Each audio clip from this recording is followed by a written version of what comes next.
Oke, kita akan mulai. Bismillahirrahmanirrahim. Assalamualaikum warahmatullahi wabarakatuh. Warahmatullahi Waalaikumsalam wabarakatuh. warahmatullahi wabarakatuh. Oke, masih banyak yang belum nyala kameranya, silakan dinyalakan dulu. Hari ini pertemuan terakhir ya, nggak berasa.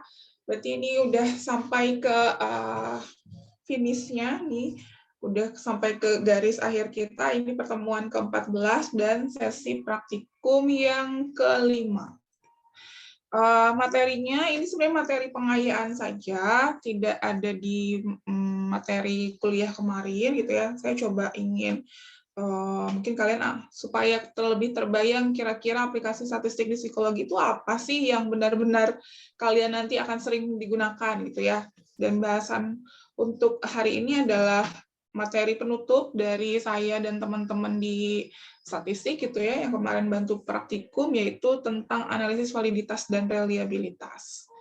Kalau di psikometri pasti sudah dijelaskan ya tentang analisis validitas dan reliabilitas. Sudah belum? Sudah. Oke, kalau sudah saya coba tanya sama kalian. Kalau kemarin diajarkan uji validitas sama reliabilitasnya pakai apa?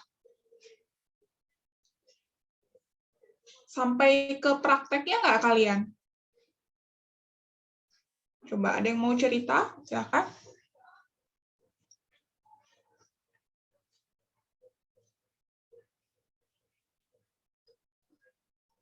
Nadifa, coba Nadifa cerita Nadifa. Kalau di psikometri belajar uji validitasnya pakai apa Nadifa? Sama, tes pakai JSP juga, tapi yang lebih sering pakai JSP. Kenapa? Kurang jelas Nadifa suaranya? Iya sama, tes pakai JSP juga. Oh, tahapannya sama yang seperti saya videoin kemarin nggak? Kurang lebih sama teh. Oke. Ini kelasnya sama siapa? Sama Kang Ilmi ya? Iya. Oh, Kang Ilmi ada asistennya nggak? Nggak ada. Oh, Kang Ilmi sendiri. Oke, berarti pakai JSP sama ya? Oke, kemarin aturan. Jadi kurang lebih masih pakai aturan. Sebenarnya kalau ada berbagai macam cara untuk kita melakukan uji validitas sama reliabilitas, yang paling sederhana pada saat kita mau melakukan uji validitas sama reliabilitas adalah pakai aturan korelasi sebenarnya ya, yang udah kita pelajari di minggu lalu aturan korelasinya. Hanya saja nanti yang kita korelasikan siapa dengan siapa gitu permasalahannya gitu ya. Nah, biasanya yang paling sering sekali dipakai pada saat kita melakukan uji validitas sama reliabilitas, selain kita pakai software JSP, kalau JSP kan cuma alat bantu ya, jadi nanti kalian bisa pakai apa saja sebenarnya. Nah, kalau tadi prinsipnya adalah kita pakai korelasi, siapa yang dikorelasikan? Biasanya kita mengkorelasikan antara item itu dengan skor totalnya. Biasanya seperti itu, yang paling mudah gitu ya, yang bisa kalian pakai. Kalau pakai JISP kan bisa sekaligus dengan pengujian reliabilitasnya ya. Oke, saya share screen dulu.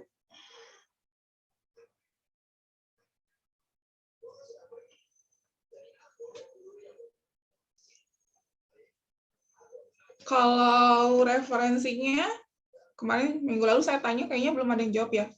Di psikometri pakai buku apa? Kalian pakai bukunya ini nggak? Pakai bukunya Pak Hasan nggak?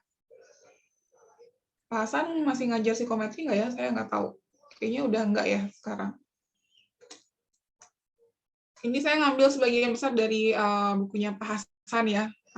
Tadinya saya pikir mungkin masih kalian pakai tentang uji validitas sama uji reliabilitas.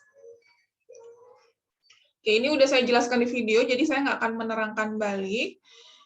Nanti kalian bisa tonton saja, tapi highlight-nya adalah ketika kita mau melakukan uji validitas sama reliabilitas, kenapa harus kita melakukan uji validitas reliabilitas? Untuk memastikan bahwa data yang kita punya itu berasal dari alat ukur yang memang sudah baik.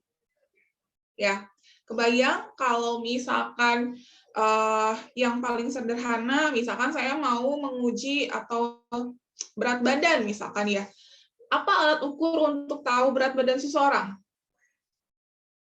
Yang kalian tahu? Kalau saya mengukur berat badan, misalkan variabelnya, untuk dapetin data berat badan, saya harus melakukan pengukuran, kan? Alat ukurnya apa?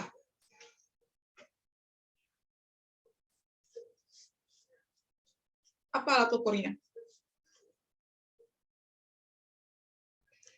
Gimana saya tahu bahwa oh si A 70 kilo, si B 50 kilo, si C 60 kilo, itu pakai apa? Timbangan. Pakai timbangan. Nah, kalian bisa bayangkan kalau misalkan timbangannya rusak, data yang saya punya itu bagus apa enggak? Enggak. Kalau datanya enggak bagus, mau setepat apapun jenis analisisnya, nanti kesimpulannya juga akan salah. Ya, logikanya seperti itu. Nah, begitupun di bidang psikologi, karena kebanyakan, mungkin hampir semua gitu ya, variabel yang akan kalian amati itu sifatnya unobservable, nggak bisa diamati secara langsung, maka alat ukurnya juga kadang kita akan susah. Ini gimana saya ngukur, misalkan kecemasan, misalkan ya.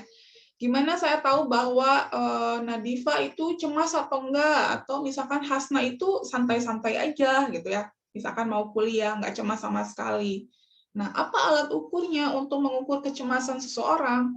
Itu tidak ada sekonkret yang tadi ya, kalau misalkan saya mengukur berat badan, alat ukurnya adalah timbangan yang bisa kalian beli gitu ya. Kalau di psikologi kan alat ukurnya juga mungkin ada yang mungkin sudah baku, ada yang harus kita konstruk sendiri alat ukurnya kan, yang kalian pelajari di psikometri. Nah, kalian bayangkan kalau misalkan alat ukur yang kalian punya itu jelek, otomatis data yang kalian akan hasilkan dari alat ukur itu juga akan nggak bagus. Ya, kalau dari awalnya nggak bagus, nanti kesimpulan, pengolahan data, dan hasilnya nanti tentunya juga nggak akan bagus. Maka kita harus memastikan bahwa alat ukur yang kita punya itu sudah cukup mampu mengukur apa yang mau kita ukur. Kalau saya mau mengukur kecemasan, ya berarti saya harus buat alat ukur tentang kecemasan, bukan tentang atribut yang lain misalkan. Nah, untuk memastikan itu, maka kalian belajar ada validitas, ada reliabilitas. Ya, validitas sama reliabilitas. Boleh nggak saya menganalisisnya cuma salah satu doang? Oh, validitas doang misalkan, atau reliabilitas doang. Boleh nggak? Enggak, Teh. Nggak. Kenapa? Nanti nggak seimbang. Nggak seimbang gimana? Nggak seimbang gimana, Ri? Kan kalau yang apa? Kan reliabilitas itu ngukur sebaran ya, Teh. Kalau yang valid ngukur ketepatan. Nanti ada yang tepat, ada yang nggak tersebar, ada yang sebar, ada yang nggak tepat. Betul. Artinya ini tuh bukan opsional ya, validitas sama reliabilitas. Misalkan karena ribet, kalian cuma pilih salah satu doang. Oh, saya mau validitas doang, atau saya mau reliabilitas doang. Tidak seperti itu konsepnya ya. Karena kalau gambar di sini kita kalian bisa lihat bahwa kalau misalkan dia valid, tapi dia tidak reliable, maka nanti akan masuknya ke yang mana? Yang ini ya, dartnya, gambarnya. Valid tapi reliable. Tepat sasaran, kalau validitas berhubungan dengan ketepatan, tadi Ari bilang, maka dia tepat sasaran sih. Tapi ketika alat ukur itu saya ulang berkali-kali, itu hasilnya beda-beda. Misalkan kalian bikin alat ukur tadi tentang kecemasan, dikasih ke kelas A, oh sebagian besar, oke, nanti dikasih ke mahasiswa statistik, kok beda lagi ya hasilnya, misalkan. Dan yang lain sebagainya. Nah, itu berarti dia nggak konsisten. Artinya ya tadi, tidak reliable ya alat ukur yang kalian punya. Maka itu juga nggak bagus. Atau dia valid, dia reliable, tapi dia nggak valid. Yang ini, gambar ini ya. Hasilnya berulang kali, hasilnya konsisten. Misalkan ya, saya ulang ke kelas A, kelas B, kelas C, kelas D, dan seterusnya, hasilnya konsisten. Tapi konsistennya nggak tepat sasaran. Itu juga nggak bagus. Nah, maka ketika kalian buat alat ukur, yang yang harus dipastikan terlebih dahulu sebelum ke pengolahan data adalah memastikan bahwa alat ukur yang kita punya itu valid dan reliable. Tadi valid berhubungan dengan ketepatan, reliable berhubungan dengan konsistensi. Ya, jadi itu dulu. Kalau di statistik ada istilahnya garbage in, garbage out. Kalau yang masuknya adalah datanya sampah, ya yang keluarnya juga sampah. Nah, ini untuk proses filtering di awal nih, untuk memastikan bahwa data yang saya akan olah itu bukan data sampah, maka saya harus punya alat ukur yang juga mampu, atau tadi ya, alat ukur yang baik. Yang baik itu yang kayak apa? Yang mampu mengukur apa yang mau kita ukur, dan dia sifatnya atau konsisten tadi ya, atau reliable. Gitu. Ya, konsep validitas sama reliabilitas. Metodenya apa saja? Metodenya banyak sekali. Ada yang sifatnya metodenya kuantitatif, ada yang sifatnya metodenya kualitatif. Ya, karena kita belajar statistik, maka yang saya ajarin di sini ya yang hanya kuantitatif aja, yang ada angkanya. Ya. Tapi kalau misalkan nanti ada validitas yang paling sederhana, itu namanya face validity. Mungkin kalian udah juga tahu ya, face validity yang paling mudah itu mah analisisnya kuali ya. Nanti misalkan pakai expert judgment misalkan, itu nanti analisisnya kualitatif. Tapi karena kita di sini belajarnya statistik, jadi kita akan pakai pendekatan yang kuantitatifnya untuk mencoba menguji validitas dan reliabilitas. Ya. Nah, secara kuantitatif ada banyak sekali metode yang kita bisa pakai untuk melakukan uji validitas, ya.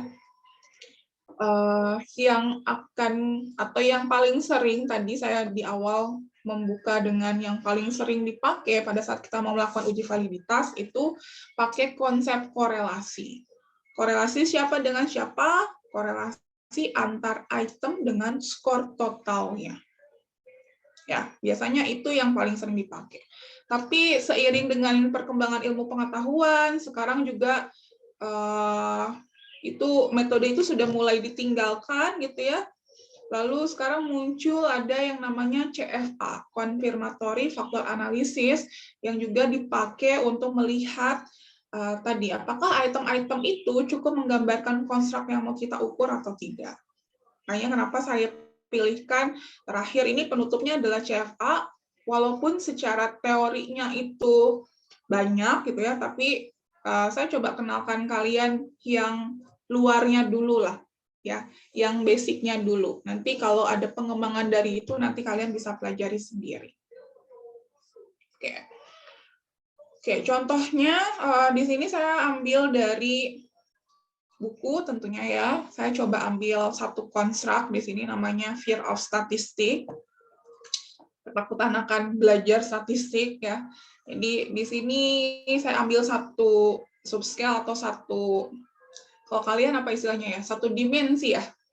Biasanya ada satu konstruk itu diukur oleh beberapa dimensi, nanti setiap dimensi diukur oleh beberapa item. Ya. Proses menurunkan, mengoperasionalkan dari konstruk ke indikator, ke item, itu yang kalian pelajari di psikometri. Bahkan kalian buat tugasnya kan, bagaimana mengukur tadi, kalian mau mengukur atau mau menguji konstruk apa, cari teorinya, secara psikologi apa teorinya. Nanti dari teori itu masih tatanan konsep, kalian operasionalkan sehingga itu jadi perilaku yang bisa diamati secara langsung, dan perilaku itu atau yang bisa diamati secara langsung itu yang kalian tuliskan dalam bentuk item. Ya. Nah, contohnya saya ambil satu subscale saja. Ini adalah subscale-nya Fear of Statistics. Kalau di kuesionernya, di sini ada kuesionernya. Ini juga udah saya serahkan ya. Teman-teman asisten juga udah kasih di grup sepertinya. Ini nanti kalian baca bagaimana proses menganalisis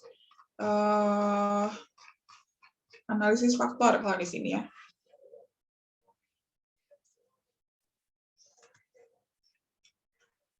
Nah, ini item-item pertanyaannya udah jadi gitu ya. Ini ada 23 item pertanyaan. Nah, ketika kita punya item-item pertanyaan seperti ini tadi, kalau saya mengukur berat badan, maka alat ukurnya adalah timbangan, gitu ya. Gimana cara saya mengetahui bahwa timbangan itu baik atau timbangan itu bagus? Kalau di teknik, itu ya, di bidang teknik itu ada istilahnya dikalibrasi. Jadi si alat ukurnya, si timbangan itu saya kalibrasi. Saya pastikan bahwa oh kalau ada beratnya 1 kilo di timbangan itu 1 kilo juga hasilnya. Itu namanya dikalibrasi. So, kalau misalkan kalian ngisi bensin gitu ya, gimana caranya memastikan bahwa kalau dikeluarinnya itu 1 liter, nanti si angkanya keluarnya 1 liter. Jadi sesuai dengan apa yang dia ukur. Ya, proses validitas itu sama seperti itu, mengkalibrasi alat ukur. Nah, alat ukur kalau di bidang psikologi itu bentuknya seperti apa? Ya bentuknya pertanyaan, kuesioner. Ya, ini adalah alat ukur kalian. Kalau di sini ini alat ukur untuk mengukur kecemasan seseorang tentang SPSS. SPSS itu nama software. Kecemasan seseorang pada saat dia belajar SPSS gitu. Dia bisa apa enggak ya? Nah, ini alat ukurnya. Ada 23 pertanyaan yang mana si 23 pertanyaan ini tadi dia mengukur berapa indikator? Ada 5 indikator ya. Salah satunya yang tadi adalah fear of statistics, ketakutan dia akan belajar statistik. Kayaknya ini harus saya uji cobakan ke kalian ya, pengen tahu juga hasilnya oke apa enggak ya. Takut apa enggak ya hasilnya, nanti bisa kita coba. Nah, dari 23 item ini tadi, biasanya kalian juga pasti udah buat ya di tugas psikometri, biasanya bentuk atau item jawabannya dalam bentuk skala Likert ya. Ada yang dari sangat tidak setuju sampai ke sangat setuju. Walaupun bentuk Likertnya bisa banyak. Bisa jadi yang dari tidak pernah sampai sering gitu ya. Bisa jadi seperti itu. Tadi sangat tidak setuju sampai sangat setuju. Terus apa lagi ya? Sangat tidak sesuai ke sangat sesuai gitu ya. Itu biasanya opsi jawabannya itu juga disesuaikan sama tipikal pertanyaannya gitu ya. Nggak semua pertanyaan cocok dengan pilihan sangat tidak setuju ke sangat setuju. Ya, ini juga pasti sudah diajarin juga sama Kang Ilmi di kelas, bagaimana memilih opsi jawaban yang tepat sesuai dengan item pertanyaan yang kita mau. Nah, kalau biasanya yang sangat tidak setuju ke sangat setuju itu berkaitan tentang opini dia ya, pendapat dia tentang konstruk itu seperti apa. Nah, contoh yang paling pertama, statistik makes me cry. Benar nggak? Setuju nggak kalian? Statistik bikin kalian pengen nangis gitu ya. Benar apa enggak? Mungkin ada yang sangat tidak setuju, atau ada yang sangat setuju, dan seterusnya lah. Sampai ke item 23. Ya. Nah, tadi saya mau fokus ke satu indikator, fear of statistics. Gitu. Tadi itemnya nomor berapa ya tadi? 145 ini ya, 1, 3, 4, 5, 12, dan seterusnya. Nah, nggak apa-apa ya, saya bahas tentang psikometri sedikit ya, karena ini akan berkaitan dengan nanti pengujiannya. Ketika kalian bikin item pertanyaan seperti ini, pasti kalian juga udah diajarin gimana caranya membuat item pertanyaan yang sifatnya favorable dan unfavorable. Sudah dibahas kan tentang favorable sama unfavorable? Ada yang bisa jelasin gimana saya bisa membedakan apakah pertanyaan itu favorable atau unfavorable?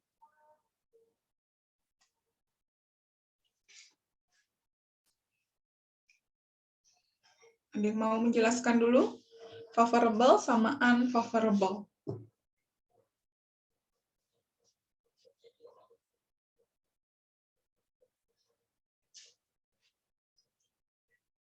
Hasna, mau coba jawab Hasna? Ya teh, kalau misalnya yang favorable itu yang positif atau yang mendukung objek penelitiannya gitu. Tapi kalau misalnya yang unfavorable itu yang negatif, jadi yang tidak mendukung si objek penelitiannya gitu. Oke, betul. Ya, jadi kalau positif sama negatif ya, cuman biasanya ada yang bilang bahwa kalau ada kata-kata tidak itu berarti negatif gitu ya. Ada pendapat yang kayak gitu. Dan tapi kalau menurut saya belum tentu semua yang ada kata tidak itu negatif. Ya, jadi tadi konsepnya adalah mendukung atau tidak mendukung variabel yang mau kita ukur gitu ya. Kalau kita coba lihat di sini, yang ini adalah konstruknya ya, kecemasan ya, kecemasan. Coba item pertama, statistik makes me cry. Apakah semakin seseorang setuju itu mendukung kecemasan nggak? Statistik makes me cry. Statistik bikin kita pengen nangis. Semakin kita pengen nangis itu mengindikasikan kita cemas atau tidak? Iya, Teh. Iya. Berarti poin nomor 1 itu favorable atau unfavorable?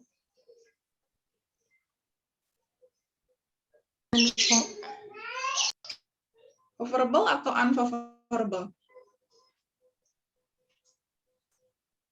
Mendukung favorable, mendukung konstruknya ya, karena konstruknya tentang anxiety, tentang kecemasan, dan item pertama adalah statistik makes me cry, seseorang yang semakin ingin nangis itu mengindikasikan bahwa mungkin itu juga dia semakin cemas juga, berarti mendukung ke sini ya, berarti ini favorable.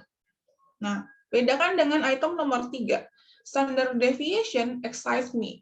Artinya standar deviasi yang kalian pelajari, kalian excited gitu belajar standar deviasi. Itu mendukung kecemasan nggak?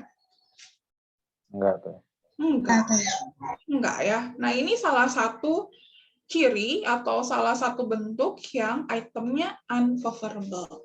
Ya, walaupun ini positif kan, excite me itu kan emosinya positif ya, senang kan, tapi bukan berarti bahwa sesuatu yang positif itu bisa jadi favorable terus gitu, enggak. Buktinya kalau di sini yang diukur sebagian besar ini emosinya negatif nih. All computer hates me, I never been good, my friend are better than me, bla bla bla, itu negatif semua tentang kecemasan seseorang. Tapi yang ini yang positif sendiri. Standard deviation excite me. Nah, ini karena dia tidak mendukung si konstruk kita, maka ini salah satu tanda bahwa dia jenisnya adalah unfavorable. Apakah dalam sebuah alat ukur harus ada unfavorable-nya? Atau boleh nggak ada? Ini konsep buat alat ukur. Apakah dalam sebuah pembuatan alat ukur perlu nggak kita menyimpan variabel yang unfavorable?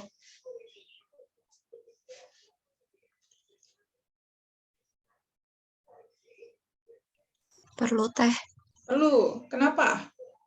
Soalnya biar tahu gitu si jawaban subtiknya tuh konsisten atau enggak. Betul.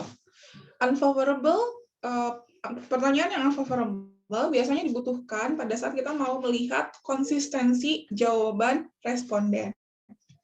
Ya, jadi biasanya dibikin ada mungkin pertanyaannya tujuannya sama, tapi dibikin 2 versi gitu ya. Kalau ini mungkin sama yang mana ya? Mungkin saya harus baca semuanya, tapi pasti ini tuh bukan satu-satunya item yang mengukur konstruk itu.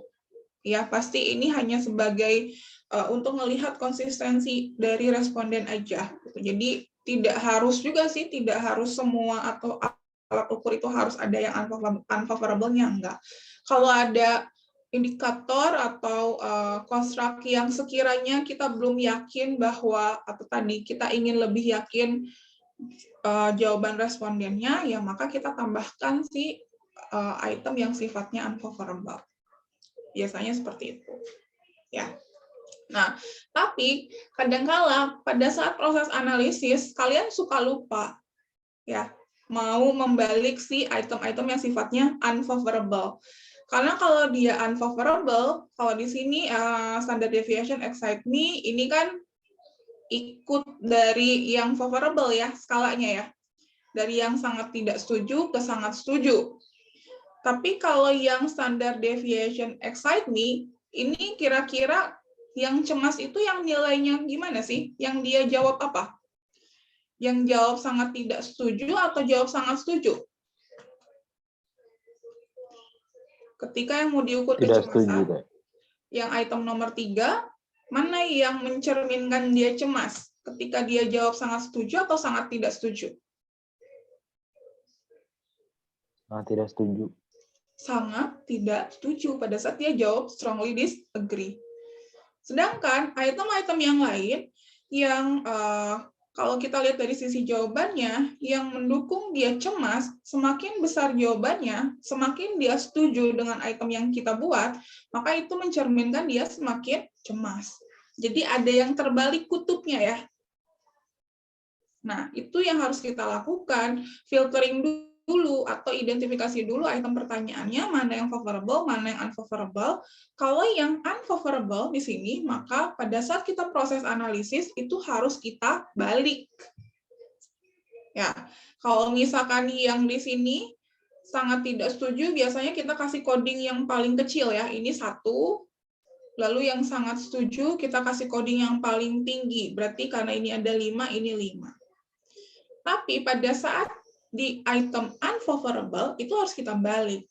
Kalau dia jawabannya sangat tidak setuju, maka kita bukan lagi coding dia 1, tapi coding dia 5. Jadi dibalik. Jadi ada 5, 4, 3, 2, 1. Kenapa? Karena tadi ini sifatnya unfavorable. Ya, itu berkaitan dengan datanya. Sebelum kalian olah, cek dulu pada saat uji validitas sama reliabilitas, mana yang unfavorable-nya, maka itu yang harus kalian balik codingannya.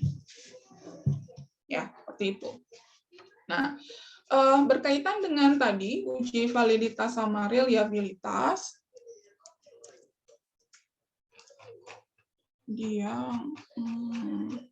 nah yang ini, kalau uji validitas, bagaimana saya jelasinnya ya? Kita akan lakukan, ini sebenarnya tergantung konsep teorinya ya. Kadangkala ada yang kalian gabungkan semua indikator, ya untuk uji validitasnya. Ada juga yang per subscale atau per indikator kalian ngolahnya.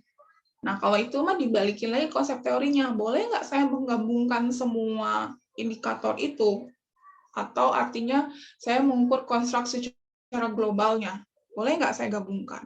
Atau harus saya pisah-pisah per indikator untuk melakukan uji validitasnya. Gitu ya. Jadi itu juga menjadi poin yang harus kalian perhatikan nanti pada saat uji validitas. Apakah saya gabungkan semuanya, si 23 item ini? Ya, atau saya harus pisah-pisah uji validitasnya per indikator. Ya, itu nanti balik lagi konsep teorinya seperti apa. Nah, di sini saya fokus ke yang fear of statistic ya, ke subscale nomor 2. Ini ada item 1, 3, 4, 5, 12, dan seterusnya. Saya udah pisahin datanya. Ini subscale-nya. Ya. Saya mau kasih lihat cara yang tadi yang paling dasar gitu ya. Ini question nomor 1, 3, 4, 5, dan seterusnya. Ini untuk mengukur fear of statistic. Tadi item nomor 3, ini yang unfavorable. Ya, ini unfavorable. Awal, ini udah saya balik. Kalau data awalnya, nah ini data awalnya. Responden pertama, dia jawab 4. Berarti 4 itu adalah setuju ya. 4 itu setuju. 2 itu 4 juga setuju. Orang keempat dia jawab 1, sangat tidak setuju. Nah, ini tadi karena sifatnya unfavorable, maka saya harus balik. 4 ini jadi berapa kalau saya balik codingannya? 2. 2, betul. Kalau yang 1? 5. 5. Betul ya, itu harus saya balik. Dan di sini udah saya balik nih. 2, 4, 5, dan seterusnya. Jadi ini udah hasil membalikan tadi, hasil codingan. Nah, konsep korelasi yang pertama untuk melihat uji validitas itu adalah kita mengkorelasikan antar item dengan skor totalnya. Nah, di sini belum ada skor totalnya, maka saya harus buat dulu variabel baru yaitu skor total. Skor totalnya di mana? Ya tinggal kalian samakan saja ya, tinggal dijumlahkan saja.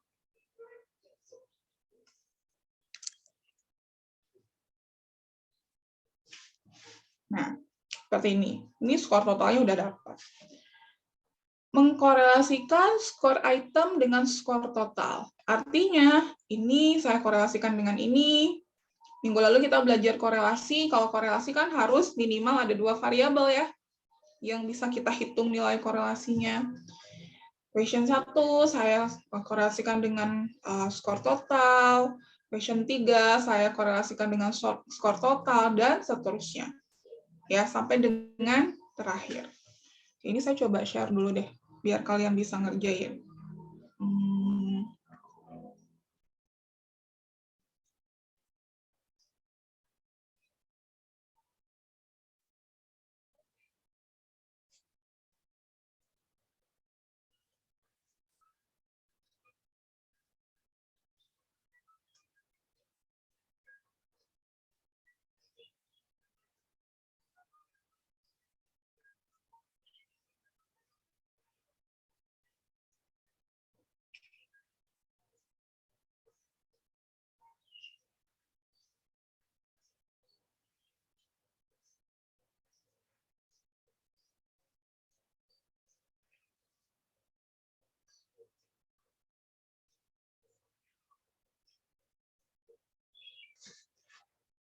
Oh, nggak bisa ternyata.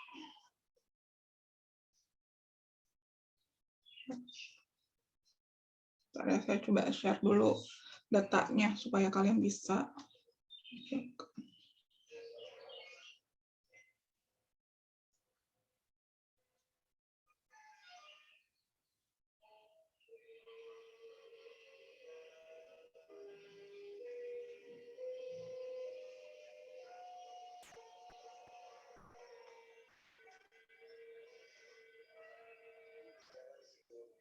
Atau saya demoin aja deh ya. Saya coba.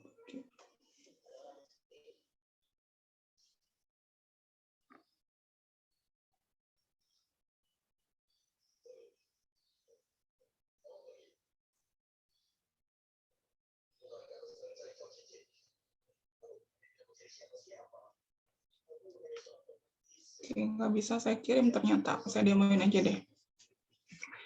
Nah, ini tadi, maka ini data aslinya. Kalian harus menambahkan satu variabel baru adalah skor total ya. Tinggal dijumlahkan sum dari keseluruhan item di indikator itu ya. Kita akan kerjakannya pakai kemarin pakai konsep korelasi ya. Ini saya coba ganti ke CSV dulu supaya terbaca.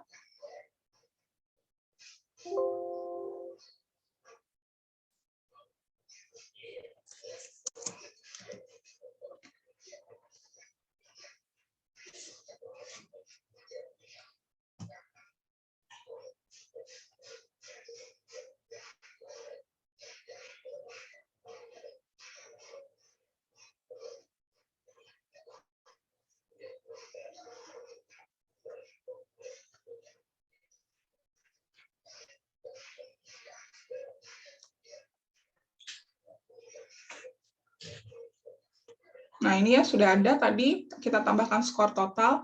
Kenapa saya bikin skor totalnya di Excel? Karena kalau di JSP kita nggak bisa mengkomput atau menjumlahkan variabel ya. Maka harus di Excel dulu. Nah, konsep korelasi kemarin ada di mana? Ada di regression. Terus kita pilih correlation. Lalu tadi konsep validitas adalah melakukan korelasi antar item itu dengan skor total. Saya mau lihat validitas item pertama, berarti item 1 dengan skor total. Masukkan ke variabel. Ya. Lalu ininya kemarin kita pilih apa? Karena ini skalanya Likert, biasanya kalau Likert saya akan pakainya Spearman, melihat korelasinya. Ya. Oh, ternyata dia korelasinya berapa korelasinya? 0,613. Valid atau tidak kalau dia 0,613? Dikatakan valid kalau nilai korelasinya di atas berapa?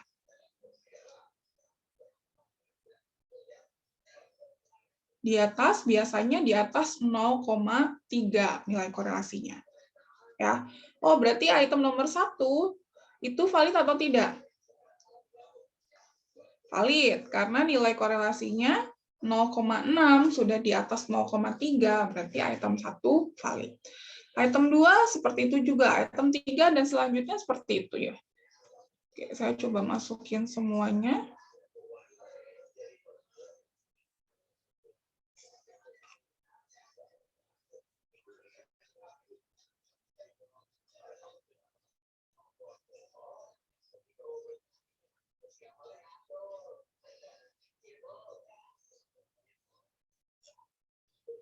Nah, kalau kita masukin semuanya, output-nya ada banyak di sini ya. Ada, kalau di JSP ada 1/3, 1/4, dan seterusnya. Yang kalian perhatikan hanya korelasi antar item itu dengan skor totalnya, bukan dengan item yang lain. Itu yang menjadi patokan apakah dia valid atau tidak. Ya, kalau nilai korelasinya di atas 0,3, maka nanti item itu sudah valid. Ini agak lama ya saya ngitungnya. Oke, sudah ada ya. Nah, yang mana yang saya lihat? Yang ini nih. Item nomor 1. Oh, ini 1 sama skor total. Hanya yang ini saja nih, yang 0,613. Item 3 ya, item 3 dengan total 0,694 dan seterusnya sampai dengan item terakhir, item 21 dengan skor total. Kalau di sini hasil output JSP dia digabungkan ya semuanya antara item dengan item yang lain, antar variabelnya dengan variabel 1 dengan variabel yang lain. Tapi sekali lagi yang nanti kalian lihat adalah cuman dari item itu ke skor totalnya. Ini yang paling mudah ya untuk proses uji validitas. Nah, tapi di JSP dia ada satu menu untuk reliability, gitu ya. Bisa juga sekaligus melihat uji validitasnya. Kalian bisa buka lagi datanya yang tadi, yang sudah di-share sama teman-teman asisten.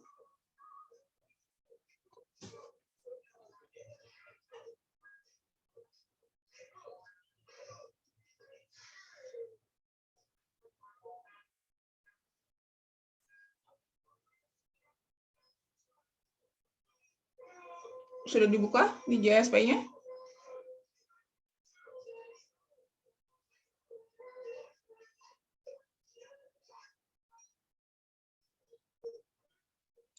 Kalau yang di-share itu keseluruhan ya, keseluruhan item, bukan untuk yang fear of statistic saja.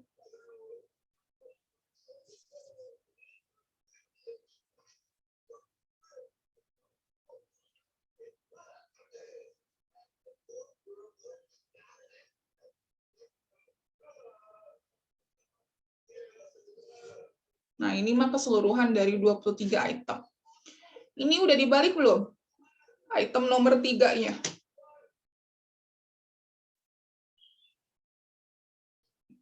Udah dibalik belum?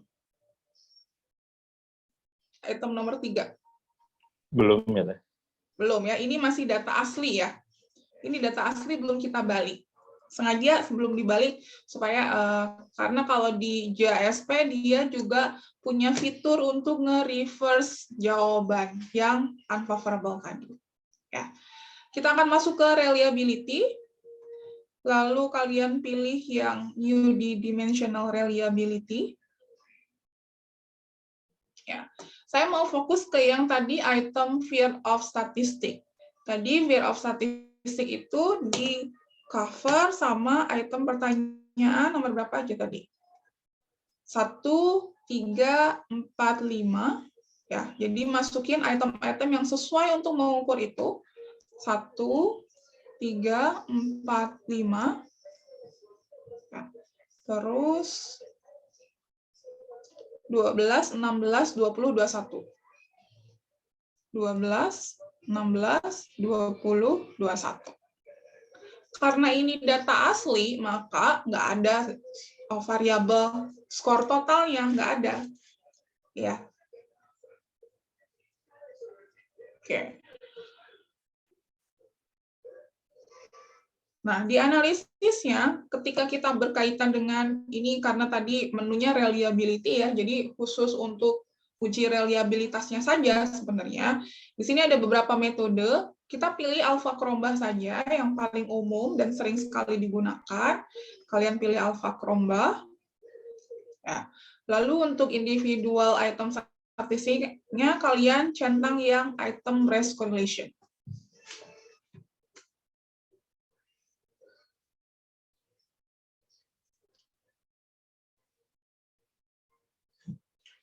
Oke, hasilnya seperti ini. Ini kalau saya pakai data asli. Ya, misalkan kalian lupa tuh tadi item 3-nya belum dibalik. Nah, kalau kalian perhatikan di sini, di item race correlation, ini juga bisa kita pakai sebagai uji validitasnya. Ya, ini sama dengan nilai korelasi. Kita lihat nih, item nomor 3, dia korelasinya minus ya. Minus. Nah, ini salah satu indikasi nanti kalau kalian mengolah data, uji validitas, ada nilai korelasi yang minus, jangan-jangan itu indikasi bahwa itu adalah item yang sifatnya unfavorable dan belum kalian balik codingannya. Ini belum dibalik nih codingannya. Makanya hasilnya adalah minus. Berarti ini salah. Ya. Nah, kalau di JSP dia punya fitur untuk nge-reverse. Ini ada reverse scale item. Untuk membalik item yang sifatnya unfavorable. Ya, tadi item nomor 3. Kita masukkan item nomor 3-nya ke reverse scale item. Maka nanti udah nggak minus lagi. Nah, udah nggak minus lagi nilai korelasi.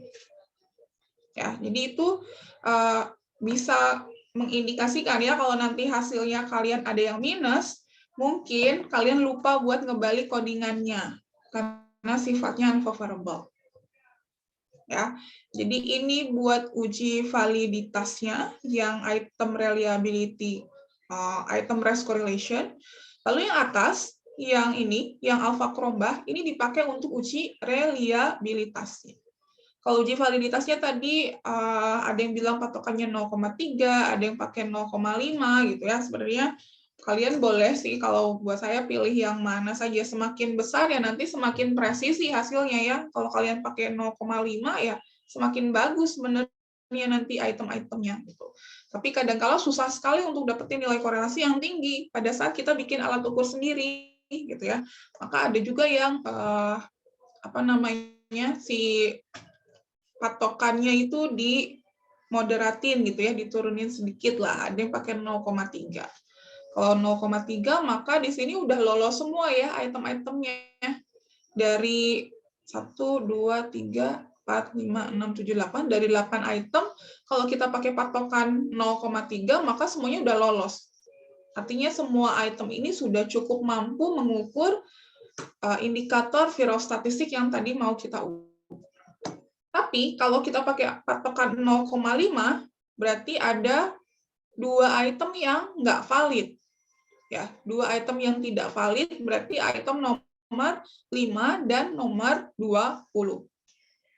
Kalau pakai patokan 0,5. Nah, uji validitas sama uji reliabilitas, mana dulu yang kita lakukan? Validitas dulu atau reliabilitas dulu?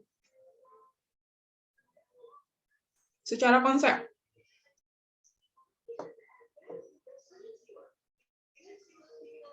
Valid dulu, walaupun di prosesnya digabungkan ya semuanya, barengan uji validitas sama reliabilitas.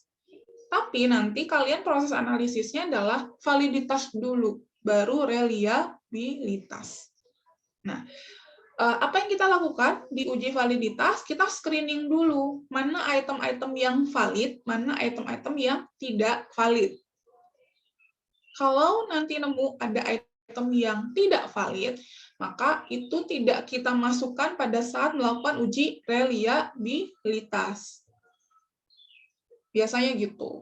ya. Karena ini kalau saya pakai patokan 0,3 ini valid semua, maka ini bisa kita pakai alfa krombahnya.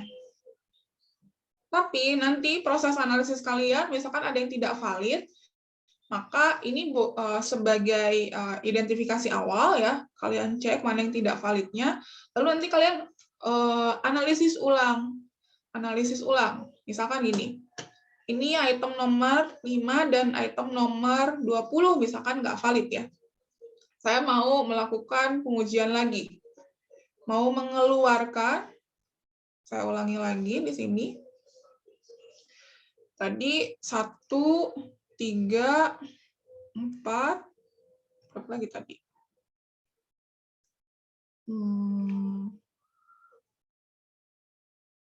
1, 3, 4, 12, 16, 21 ya.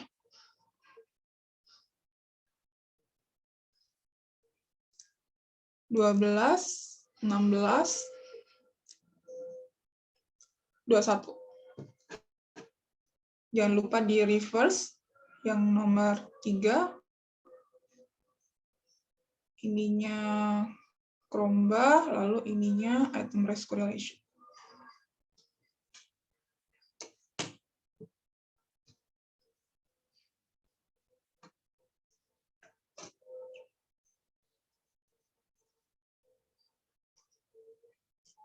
Ya, ini yang tadi yang awal.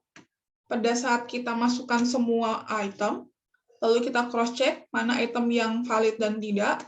Misalkan saya pakai patokan 0,5, maka item 5 dan item 20 ini menjadi tidak valid. Nah, pada saat melakukan uji reliabilitasnya, itu kita jangan mengikut sertakan item-item yang tidak valid. Jadi harus yang valid saja. Itu. Lalu kita analisis ulang. Nah, di sini udah hasil tadi dikurangi yang item tidak valid dan semuanya sudah valid ya. Udah di atas 0,5 nih di sini. Maka kalian boleh pakai nilai alfa krombahnya yang 0,803. Begitu prosesnya. Jadi jangan memasukkan item yang tidak valid pada saat proses uji reliabilitas karena itu biasanya bisa menurunkan nilai alfa krombahnya. Seperti itu untuk uji validitas sama reliabilitas. Silakan ada pertanyaan tentang ini. Ini yang paling umum yang sering dipakai ya.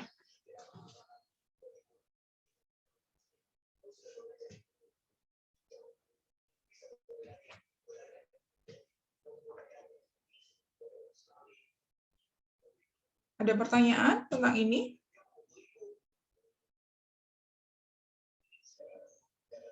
Tes, saya mau nanya. Iya, Farhan, silakan. Jadi waktu ngitung reliabilitas waktu di Psikomet tuh, saya nemu si itemless correlation-nya tuh error teh. Nah, kalau gitu gimana? Errornya apa? Ada notifnya nggak? Bentar, apakah masih ada screen-nya? Oh, kamu bisa share screen nggak, Farhan? Bentar. Bisa? Nanti saya stop share dulu.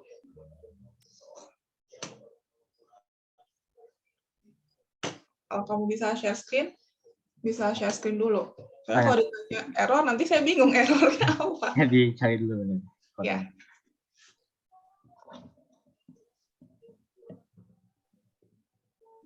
Oke, sambil nunggu Farhan, mungkin ada lagi yang lain?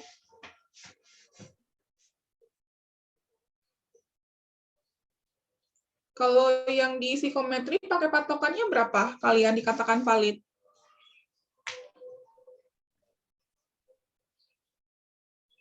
(0,3) teh. 0,3.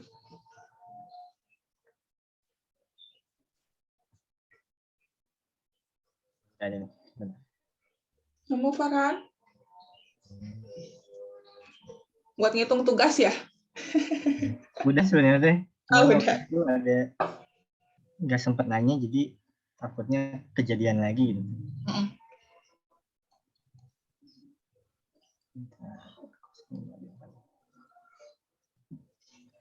Yang ini kelihatan nggak? Oh, itu kecil sekali ya alfa krombahnya. Itu tuh minus 4,7, minus 3 itu 10 pangkat minus 3. Coba lihat datanya, Farhan. D6. Ini foto deh, Oh, itu katanya foto. udah benerin sih. Dan Cuman yang item 12 juga itu kecil banget ya. 10 pangkat minus 3, 0,00 sekian. Kalau saya biasanya harus mengidentifikasi dari ininya, hasil kuesioner kamu, Farhan. Gitu. Kayaknya mungkin ada outlier nggak di sana? Itu mungkin harus di cross check. Ya. Karena ini nilainya kecil sekali dan minus. Nah, tadi terus ini yang minus-minus ini udah dicek apakah dia favorable unfavorable nggak? Di cross check nggak kemarin, Farhan? Udah deh. Udah, berarti ini Ini udah tuh sebenarnya ini semua. Ini tuh yang salahnya kemarin, yang benarnya udah dibenerin. Nah, waktu itu mau nanya kalau misalnya masalahnya kayak gini tuh gimana, tapi nggak sempat gitu. Ya, jadi sebenarnya kalau dari data sini ya, saya coba menganalisis kesalahan-kesalahan yang mungkin bisa kejadian ya pada saat nanti hasilnya kayak gini gitu ya. Tadi kalau datanya atau hasilnya minus, mungkin salah satu indikasinya bahwa kalian cek dulu udah dibalik atau belum pengkodingannya. Jangan-jangan item itu adalah sifatnya unfavorable gitu.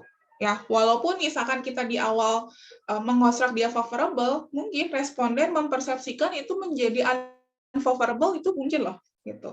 Jadi harus dipastikan dulu bahwa item-itemnya itu sudah sesuai gitu ya. Kalau yang unfavorable ya harus dibalik sama kita gitu. Tapi kalau favorable ya apa adanya hasil dari kuesioner itu ya dan pengkodingan kalian.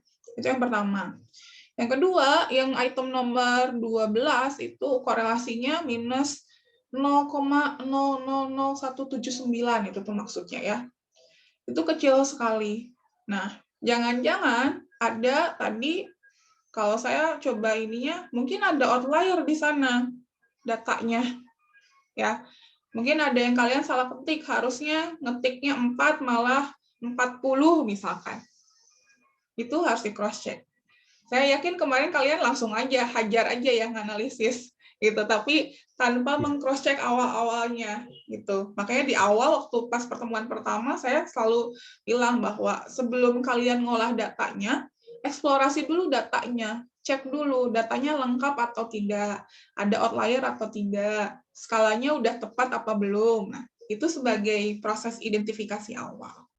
Gitu. Nah, kalau semuanya udah oke, lalu ini kenapa teh bisa kayak gini? Sepertinya sih, ya berarti kan itu tidak valid ya. Kalau yang dia minus-minus kayak gitu, atau minus 0,0 sekian, berarti kan kecil sekali ya. Maka itu mungkin kalian harus cross-check sebagai identifikasi bahwa mungkin pertanyaan yang kalian buat itu belum cukup baik mengukur apa yang mau kalian ukur, berarti itu tidak valid. Gitu, Farhan. Nah, kalau misalkan tadi kalau yang contoh saya ya, ada fear of statistic atau di contoh ini saya nggak tahu indikatornya ini digabungkan, Farhan, atau ini punya kelompok kamu kan? Ya. Nah, item 1, D1 sampai D16 ini ngukur konstruk yang sama atau beda-beda, Farhan? Dimensinya sama. Dimensinya sama, oke. Nah, itu juga harus di-cross check. Jangan-jangan si item itu mengukur dimensi yang berbeda. Itu bisa jadi. Ya, jadi tadi makanya pada saat tadi materi ada yang kita bisa gabungkan pada saat kita uji validitas, ada yang kita harus per dimensi. Gitu. Itu harus kembali lagi ke konsep teori psikologinya. Mana yang bisa digabungkan, mana yang saya bisa analisnya per dimensi. Nah, apakah ini digabungkan secara konsep teori atau per dimensi, itu juga harus dicek. Kalau misalkan harusnya per dimensi, lalu kalian olahnya sekaligus, berarti kan ada ketidaktepatan di sana ya. Mungkin itu juga bisa jadi nilai itemnya menjadi tidak valid. Gitu, Farhan. Jadi, banyak hal yang bisa kita identifikasi dari sini gitu. Tentunya berkaitan sama tadi ya, konsep-konsep belum ke statistiknya ya, belum ke datanya. konsep-konsep pada saat kita bikin alat ukur atau kuesioner itu, Farhan. Gitu. Ini pasti alfa krombahnya kecil ya, Farhan? Yang tadi? Ya. Pasti kecil banget, karena nilai korelasinya kecil-kecil semua. Ya. Ada lagi, Farhan? Udah deh, makasih. Oke. Yang lain, ada lagi?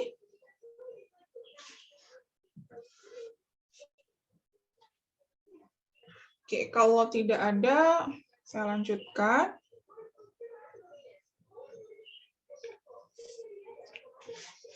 Nah, ini yang tadi yang cara pertama ya untuk bisa melihat uji validitas sama reliabilitas. Nah, sekarang kita coba yang sekarang perkembangan keilmuan sudah sampai ke, kalau baca beberapa jurnal psikologi gitu ya kalian, sekarang validitas sama reliabilitasnya nggak lagi pakai konsep korelasi seperti ini. Ya, nanti banyaknya sekarang sudah masuk ke CFA, Confirmatory Factor Analysis.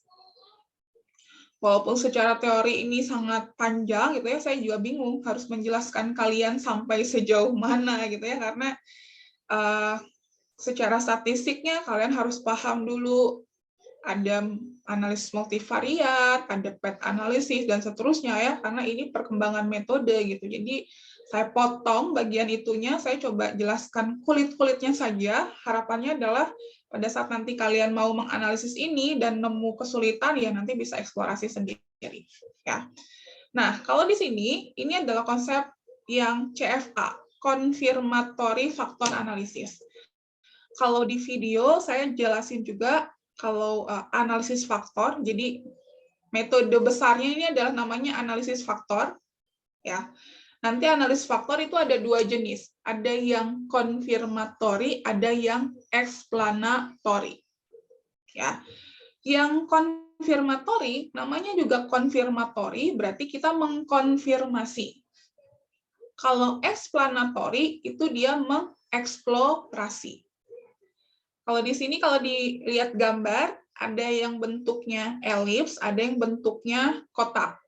Nah, kalau di statistik, selain simbol dan huruf juga mempengaruhi makna, di sini juga bentuk juga mempengaruhi makna.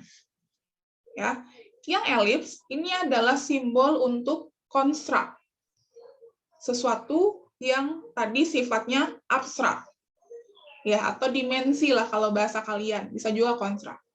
Kalau yang kotak ini adalah indikator atau yang sifatnya sudah lebih konkret.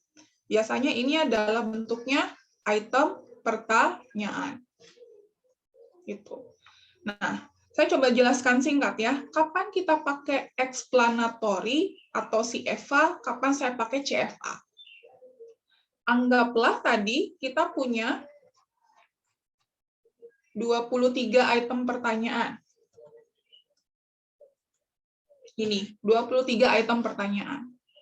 Anggaplah misalkan kita nggak tahu nih, si item-item ini dia akan mengukur apa aja ya. Gitu ya. Jadi konsepnya sekarang dibalik, dari bawah dulu, dari item dulu. Nah, dari item-item ini nanti kita bisa mengelompokkan dia menjadi sesuatu yang kita bisa lihat. Oh, item-item ini mengukur dimensi apa. Gitu. Kalau yang di konsep yang di psikometri itu kan dari konsep teori dulu ya. Dari sesuatu yang abstrak dulu, lalu kita operasionalkan sampai ke item pertanyaan. Ya, kalau yang EVA, yang explanatory itu konsepnya dibalik dari bawah ke atas. Dari item pertanyaan kita mau tahu dia sebenarnya ngukur apa aja ya. Gitu. Kebayang nggak? Nah, kalau di sini di contohnya yang saya lampirkan ke kalian, ini tuh contoh yang EVA. Dari item ini, dari 23 item, dia mau tahu sebenarnya dia akan membentuk atau mengukur faktor-faktor apa aja. Yang ternyata hasilnya adalah yang tadi ada 4 subscale. Nah, ini hasil EVA. Oh, ternyata item 6, item 7, 10, 13, 14, 15, 18, dia akan mengelompok membentuk satu faktor atau satu indikator yang kita kasih nama fear of computer. Oh, item 1, 3, 4, 5, dan seterusnya, ini mengukur satu faktor lagi atau satu indikator lagi yang kita kasih nama fear of statistic, dan seterusnya. Itu yang eksplorasi. Bedanya sama konfirmasi, kalau konfirmasi kita udah tahu ininya dulu nih. Oh, dia ada 4 indikator atau ada 4 konstruk. Ada fear of computer, fear of statistic, fear of mathematics, peer evaluation. Kita mau lihat, benar nggak item-item ini mengukur setiap indikator yang kita punya. Jadi mengkonfirmasi. Itu kalau CFA. Nah, kalau di psikologi, sebenarnya bisa EVA, bisa CFA, tergantung konsepnya ya. Tergantung apa yang mau kalian cari. Kalau misalkan di awalnya kalian langsung ke item, gitu ya, dari sekian banyak item, kalian bikin, nanti kalian eksplorasi, kira-kira dia akan membentuk faktor apa, maka itu menjadi si EVA tadi, explanatory factor analysis. Tapi kalau bergeraknya dari yang tadi, dari konsep teori, lalu udah tahu nih bahwa SPSS anxiety itu dia punya 4 faktor, ada computer, fear of statistics, fear of mathematics, dan peer evaluation.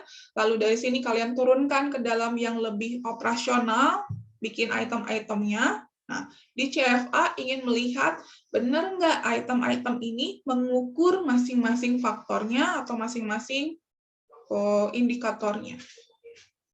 Konsepnya sama dengan validitas ya. Konsep validitas adalah memastikan bahwa item yang kita punya memang mengukur apa yang mau kita ukur. Kalau di sini kita ingin tahu benar nggak item 6, 7, 10, 13, dan seterusnya mengukur konstruk fear of computer. Tuh, yang item yang subscale 2, betul nggak item 1, 3, 4, 5 mengukur konstruk fear of statistic, dan seterusnya. Sampai di sini bisa dipahami atau tidak? Atau semakin bingung? Ya, itu konsep dari CFA. Dan banyak sekali tadi dipakai untuk mengevaluasi validitas sama reliabilitas.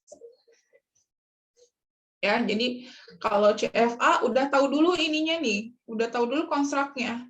Dia akan jadi faktor apa saja, atau dia jadi dimensi apa aja kalau yang punya kalian ya. Lalu nanti mengkonfirmasi, betul nggak item-item tadi mengukur si indikator yang tadi. Sehingga kalau saya bikin gambarnya, ini akan jadi, yang elips ini adalah akan jadi indikatornya, atau yang tadi ada fear of computer, fear of statistic, peer evaluation, gitu ya. Lalu si V ini adalah pertanyaan-pertanyaannya, nah, yang mengukur ke masing-masing konstruk. Begitu, secara singkatnya. Ya. Terus gimana cara mengukurnya teh, gitu ya, untuk bisa memastikan dia bagus atau tidak? Kalau konsep yang tadi, yang awal, validitas sama reliabilitas, kan kita lihat dari nilai korelasinya ya, nilai korelasi antara item itu dengan skor total, atau kalau reliabilitasnya kita lihat nilai alfa kerombahnya. Nah, berbeda dengan di CFA, ini ada beberapa tahapan untuk bisa memastikan apakah tadi alat ukurnya baik atau tidak ya dalam mengukur konstruk yang mau kita ukur. Nah, ada beberapa goodness of fit atau uji kecocokan. Jadi goodness of fit-nya atau apa yang kalian analisis itu bisa dilihat dari 2 sudut pandang ya. Kecocokan secara keseluruhan, overall-nya, dan kecocokan model pengukuran. Kalau yang kemarin-kemarin kita bayanginnya ada yang overall, ada yang parsial. Ya, pada saat uji ANOVA, Kruskal, ada uji overall atau keseluruhan, ada uji post hoc yang masing-masing. Ya, Di konsepnya mirip lah, mungkin bisa dimiripin lah ya, tapi kurang lebih seperti itu. Kalau di sini ada goodness of fit-nya overall model sama measurement model. Jadi ada model keseluruhan dan model pengukurannya. Model keseluruhan itu yang mana? Model keseluruhan itu adalah semuanya, gabungannya. F1, F2, F3 kita analisis secara gabungan. Kalau model pengukuran adalah dari masing-masing ini.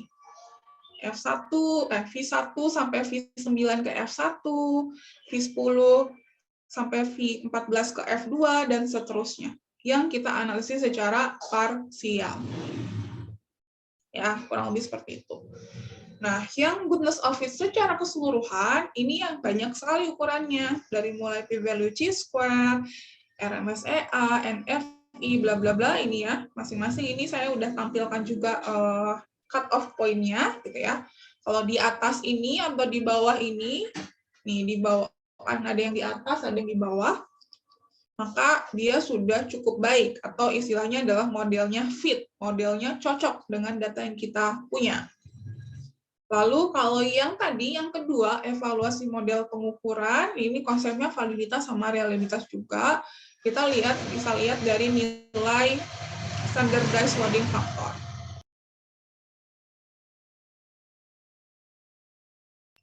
Ya, nanti tinggal lihat standardized loading faktornya.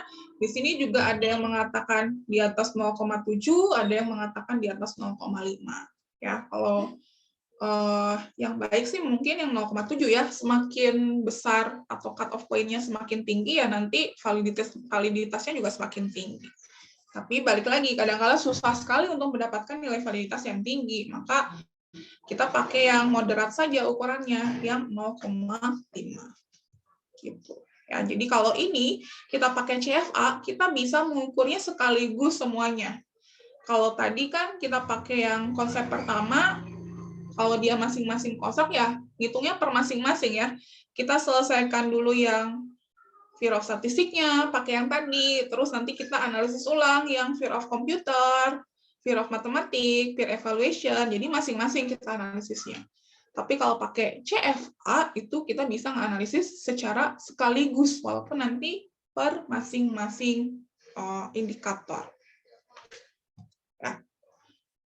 Oke, sampai sini. Silakan ada yang mau tanyakan?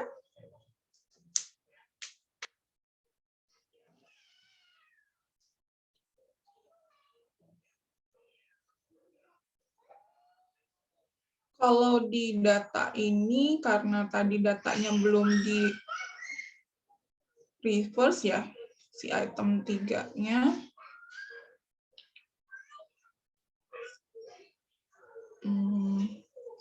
Data keseluruhan ini harusnya tadi di reverse dulu. Cuman kalau di JSP sepertinya sih nggak bisa di save hasil reverse-nya ya. Nggak ada opsi untuk nge-save hasil reverse-nya.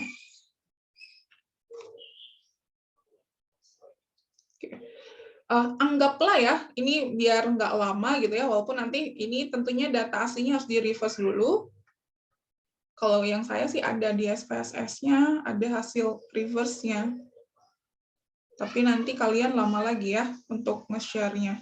Jadi, oke lah, saya masih pakai data ini yang sudah di-share ke kalian. Anggaplah si item nomor 3 ini sudah hasil reverse ya, walaupun yang di sini belum. Maka untuk mengecek atau tadi melakukan uji CFA, di sini ada analisis faktor. Ya, di sini ada 3, ada principal component analysis, ada exploratory faktor analisis, ada confirmatory faktor analisis. Ini yang tadi saya jelaskan, bedanya EVA sama CFA. Ya, kapan pakai EVA, kapan pakai CFA. Yang kita mau sekarang adalah yang CFA.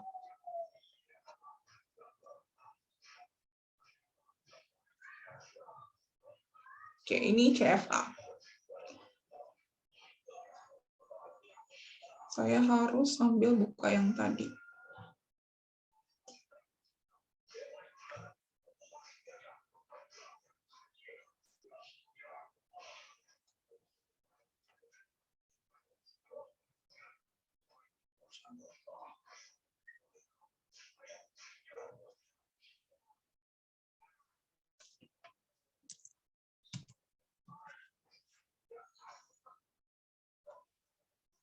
Oke.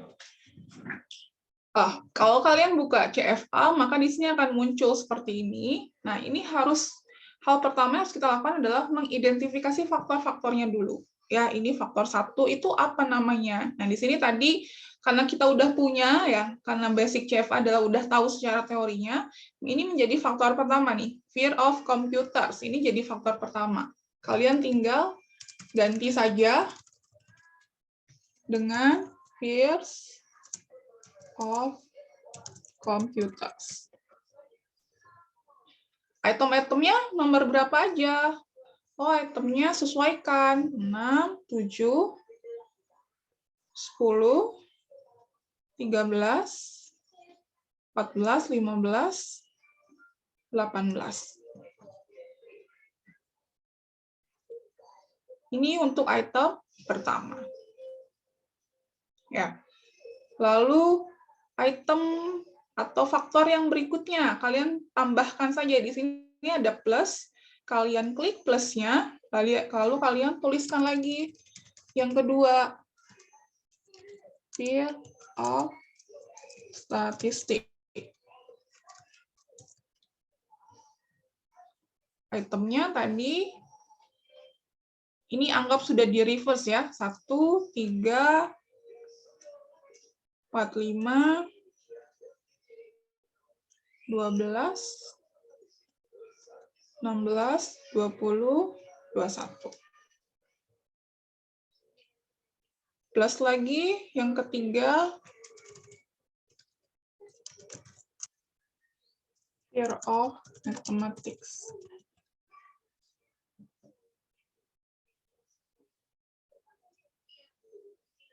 8, 11, 17.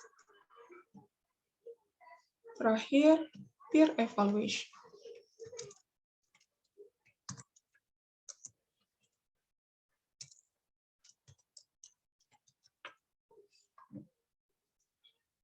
Dua, 9, 19, 22, 3. Oke, silakan kalian sesuaikan dulu.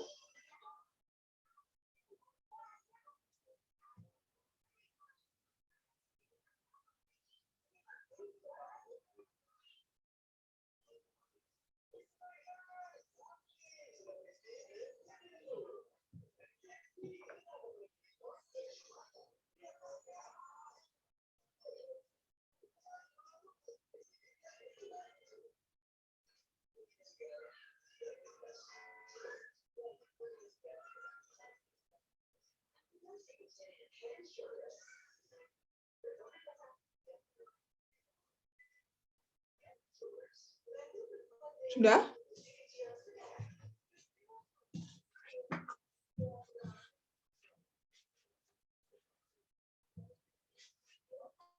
Sudah selesai memasukkan faktornya?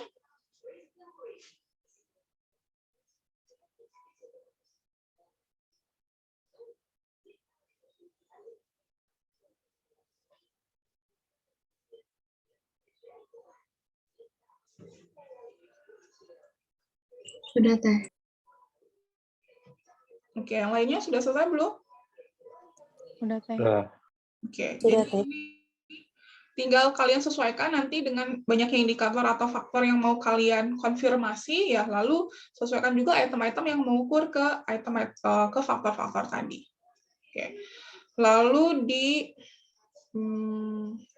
oke, ini nggak usah additional output. Nah, karena tadi kita mau mengeluarkan ukuran atau goodness of fit keseluruhan model, kalian centang yang additional fit measure. Ya, additional fit measure itu untuk mengeluarkan keseluruhan goodness of fit-nya.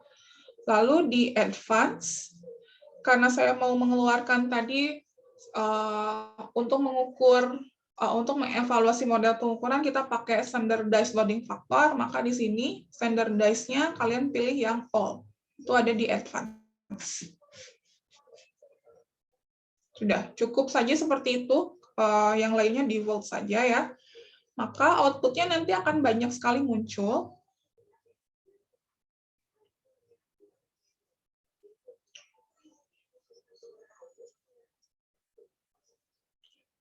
Nah, ini ada banyak banget output-outputnya.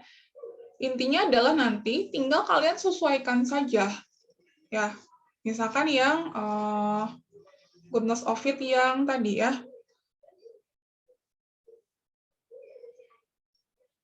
Nah, ini. Goodness of fit-nya. Semakin banyak nilai yang fit, berarti semakin bagus modelnya. Semakin cocok data kita dengan model yang mau kita evaluasi tadi ya, yang mau kita cocokin. Kita coba cek. Oke, p-value of chi-square itu lihatnya dari mana? P-value of chi-square, kalian lihat di model fit, ini ada chi-square test, lihat p-value-nya. Oh, di sini p-value-nya kurang dari 0,001. Padahal yang bagus adalah ketika p-value-nya besar. Di sini saya pakai cut-off-nya adalah lebih dari sama dengan 0,05 ya, pada saat saya pakai alfanya 5%. Kalau kalian pakai alfanya 1%, berarti cut-off point-nya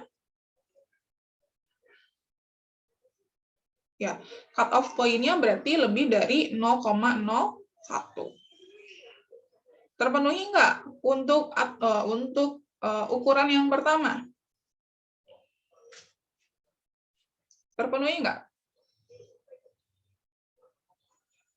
Tidak, Teh. Enggak ya. Kalau saya pakai hanya dari ukuran p-value, berarti ini tidak fit modelnya. Ya, karena p-value-nya kecil. Tapi kita punya ukuran-ukuran yang lain. Sekarang kita lihat RMSEA-nya. RMSEA ada di sini ya. Di Adern Fit Measure. RMSEA. Cut-off point dikatakan bagus kalau nilainya kurang dari 0,08. Punya kita 0,06. Fit atau tidak fit?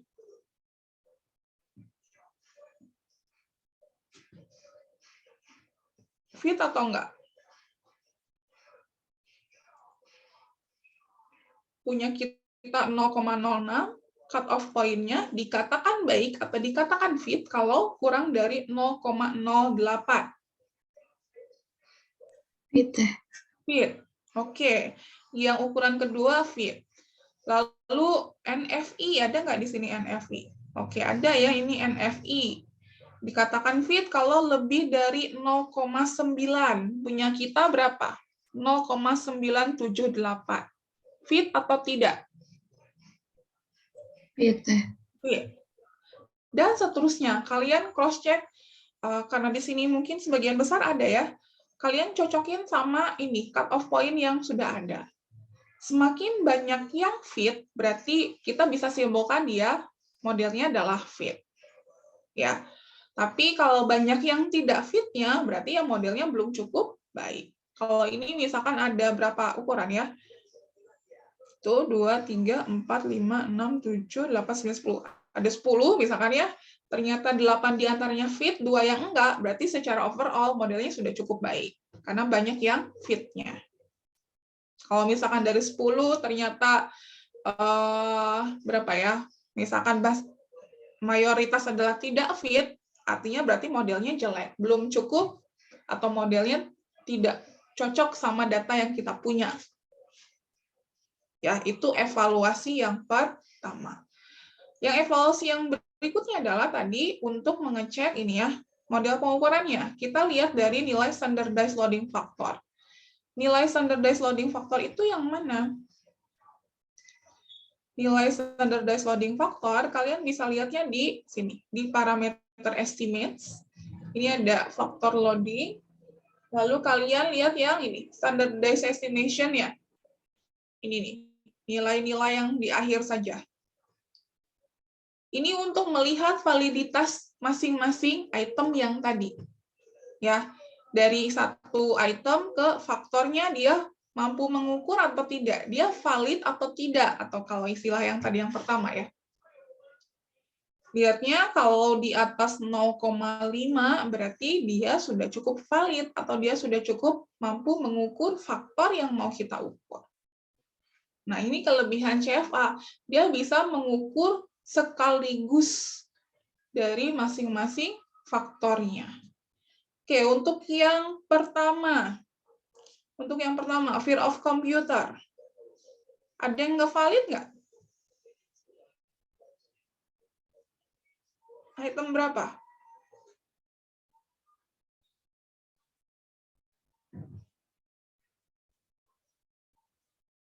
Patokannya adalah 0,5. Q10 teh. Berarti Q10 ya, item nomor 10 nih, 0,462. Maka kalau ini di bawah 0,5, berarti item 10 ini kecenderungannya berarti tidak valid dalam mengukur fear of computer. Lalu yang fear of statistik, nih ada minus nih. Kenapa dia minus? Karena tadi kan datanya data asli ya, bukan belum saya reverse datanya. Ini maka salah satu indikasi bahwa terjadi sesuatu di question number 3. Tadi karena kita belum balik datanya. Di fear of statistik tadi ini item 20. Udah ya, item 20 aja ya kalau kita pakai patokan ini ya di bawah 0,5. Yang tidak valid. Dan seterusnya. Jadi di CFA nanti kalian bisa lihat ini sama goodness of it yang tadi. Sederhananya seperti itulah. Walaupun di sini output yang dikasihnya banyak sekali ya. Ya, banyaklah output yang dikasih sama JSP-nya. Tapi kalian nanti tinggal lihat saja sesuai dengan kebutuhan kalian. Ini kalau saya plotnya mau nggak ya?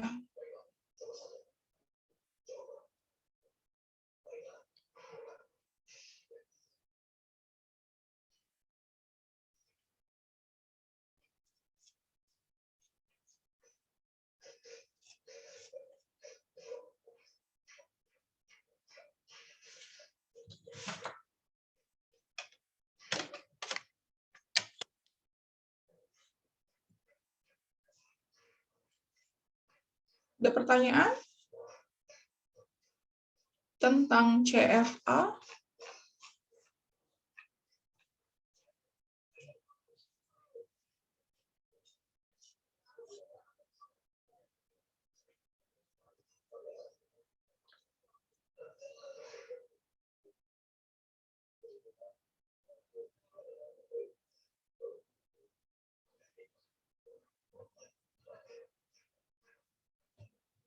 Oh, ini error karena kayaknya masih, ini nggak bisa ya, ada error. Harusnya, saya harus cross-check sih datanya ya. Harusnya kalau misalkan di plots-nya, di plot ini nanti kalian bisa punya gambar yang persis seperti ini nanti gambarnya. Kalau nggak error ya, nanti kalian bisa punya gambar ini secara gambar seperti ini. Ada construct-nya, ada itemnya, ada nilai loading faktornya. Gitu. Tapi kalau di sini tadi saya cobain ternyata error ya. Berarti harus ada sesuatu ternyata sama datanya. Nggak apa-apa, bisa nanti kita pakai contoh yang lain saja.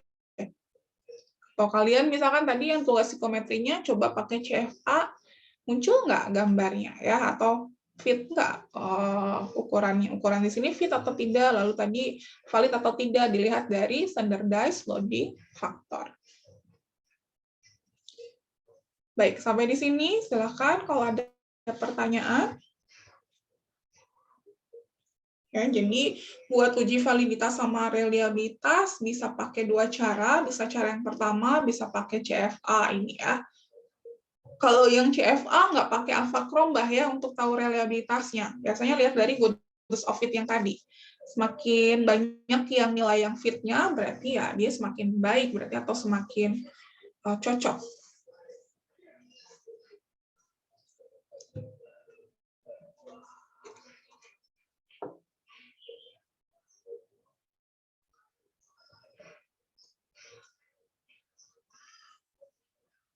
Ada pertanyaan?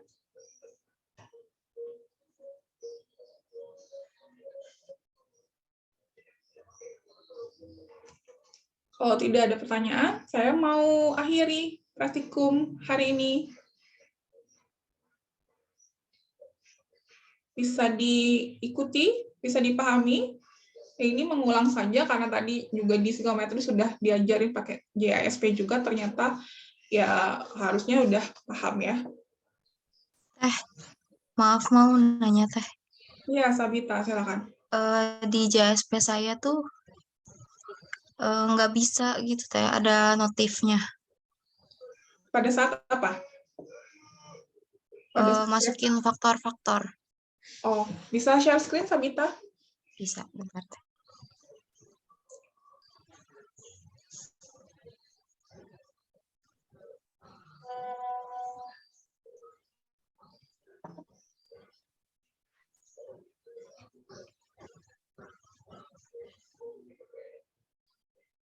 Kayak gini Teh.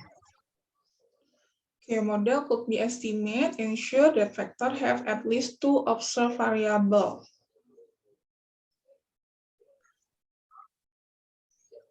Padahal udah ada 2 ya.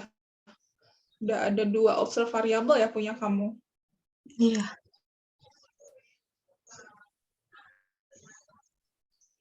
Kalau tadi plotnya jangan di checklist, coba Sabita bisa nggak? Plot Nah, yang di plotnya, plot. Oh, emang nggak di checklist ya?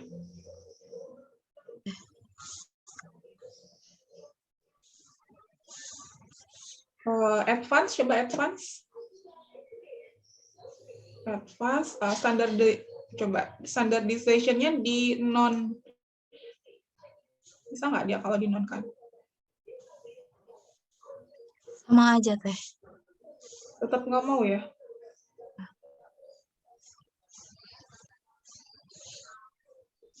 Tapi itu seperti udah muncul hasil kamu ya? Ada fear of computer, bla bla bla, itu udah ada hasilnya sih sebenarnya. Cuman seperti nggak kebaca konstruk yang lain. Oke, berarti coba balik lagi ke tadi. Fear of statistic, item-itemnya betul nggak?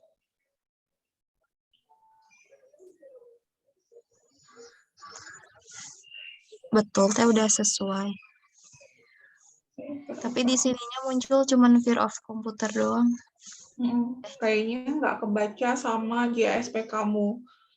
Atau nanti kalau kayak gini, cara yang paling singkat adalah kamu restart, terus cobain lagi, Sabita. Karena kayaknya seperti tidak terbaca gitu, kalau saya lihat dari errornya ya. Padahal sudah kamu masukin si observe-nya, kalau dari situ errornya kan, model itu nggak bisa diestimasi. Kenapa? Karena kita harus memastikan bahwa setiap faktornya minimal ada 2 observe variable. Jadi harus di setiap faktor itu minimal ada 2 item pertanyaan. Nah, padahal kan di sini udah ada ya. Nah, kemungkinan sih nanti coba di restart atau di close dulu, terus kamu analisis ulang biar kebaca. Mungkin seperti itu. Kalau lihat dari sini sih udah harusnya udah bisa terbaca ya, tapi nggak kebaca sama dianya ya. Paling dicoba gitu aja dulu, Sabita. Oh iya Teh, makasih Teh. Ya, oke.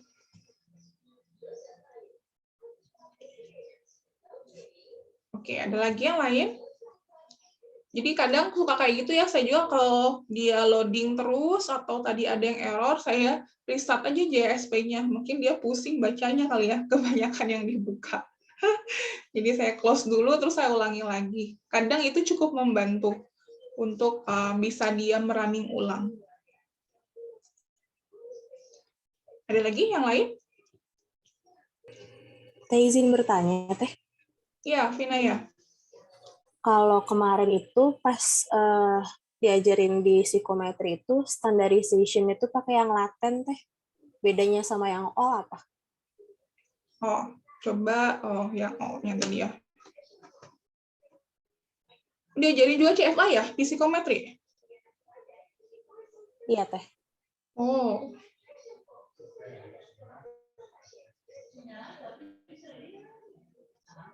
Nilainya sama atau beda ya? Coba kita cek.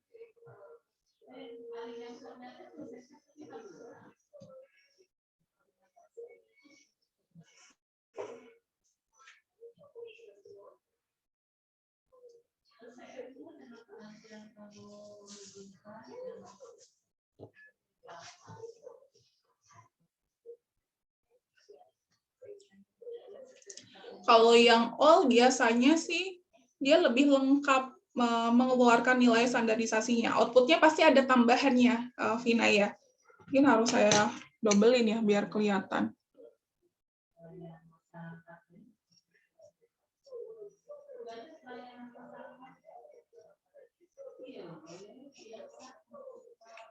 Ini yang tadi yang laten. Oh, ini yang laten.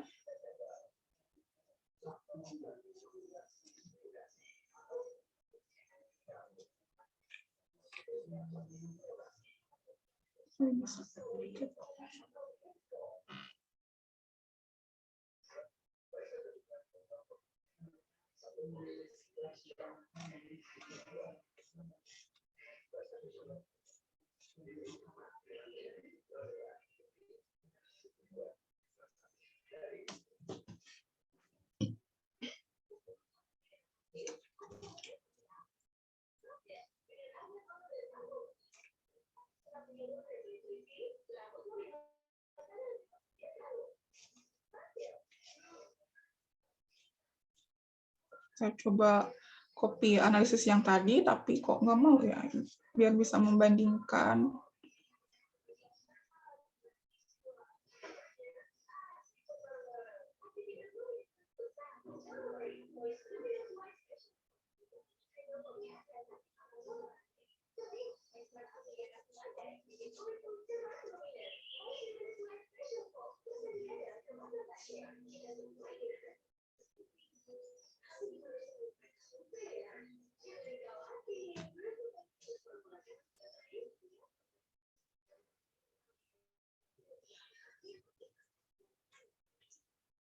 Oke, kayaknya problemnya di sini. Harus saya masukin lagi. Kalau dari yang awal, saya copy dulu aja ya. Ini yang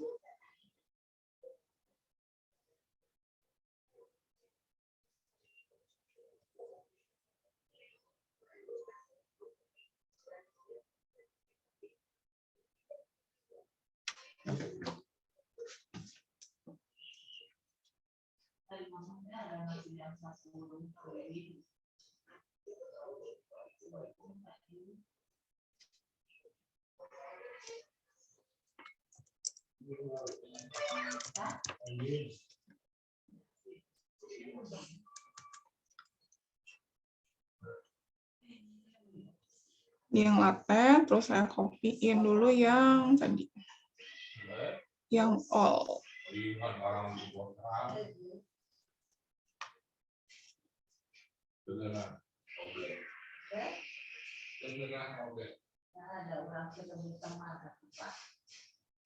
Udah berubah belum ya?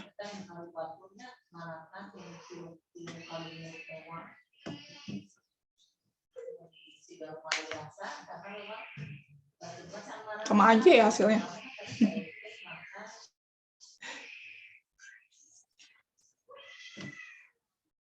Ini yang all.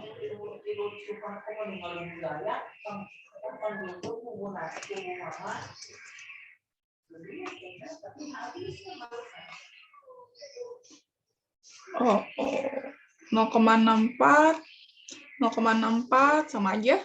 0,745, 0,745. Jadi kalau yang standardized-nya sama aja, Vinaya ya. Cuman pasti nanti ada output tambahannya aja. Kalau misalkan mau fokus ke melihat yang ini, yang apa pakai yang tadi hanya yang di standardized. Hanya yang di standardized-nya adalah yang variabel latennya saja. Variabel laten itu yang tadi.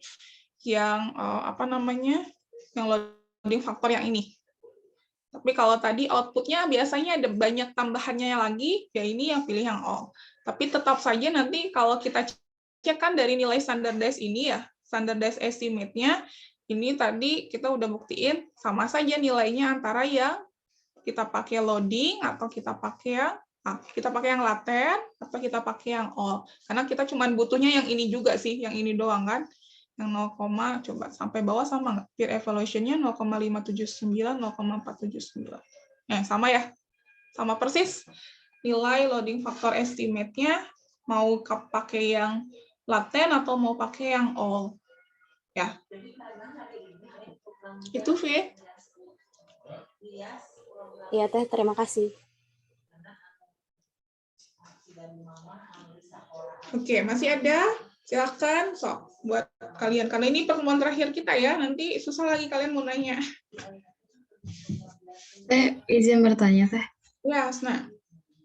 Kan tadi di yang contoh model fit itu ada yang fitnya kayak gitu ya, Teh.